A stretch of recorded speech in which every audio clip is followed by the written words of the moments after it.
Four-story building apartment, 218 square meter with monthly income of 400,000 a month at the back of Cash and Carry, Palanan, Makati City, for sale. 0933-813-7110 for sale.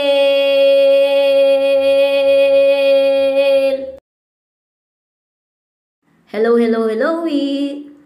Four-story building residential apartment here in Cash and Carry, Palanan, Makati City, 218 square meter. Ito po, pwede nyo paupahan ng 2 cell site. Nandito po yung tangke ng tubig.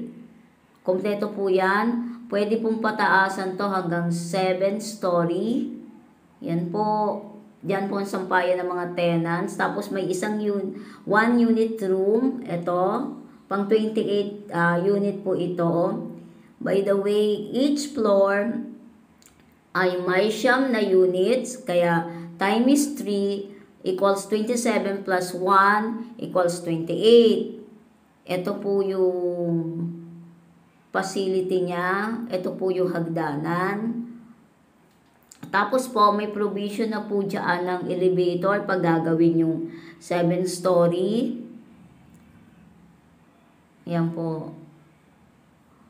Every floor is 9 units. Ang ranges po ng paupahan, 15 to 20k to 25k per month. 400 ang, according to seller, 400 ang monthly income niyan. Pero pag papaupahan nyo po siya ng kasama yung iba, yung pinaka ground floor na 2 duplex, 80 plus 80 is 160, 560. Plus papaupahan nyo pa ng 2 cell site sa roof deck ay less than 12 years, bawin nyo na yung pinambili nyo ng building. Kaya what are you waiting for? Kindly direct inbox me 0933-813-7110. I'm Lani Briones. Lot area of 218 square meter. Floor area of 800 something with frontage of 15 meters with car garage of 2 sa ground floor, pero currently occupied by the owner. Ayan po. Fully occupied po yung bawat units. Hindi po nababakante. Kung meron man, 1 day lang, tapos may papalit na po agad. 1 year ang contract. Puro nag-work, pumapasok sa school kasi at the back of Cash and Carry, tapos one-way ride to Ayala, Makati City.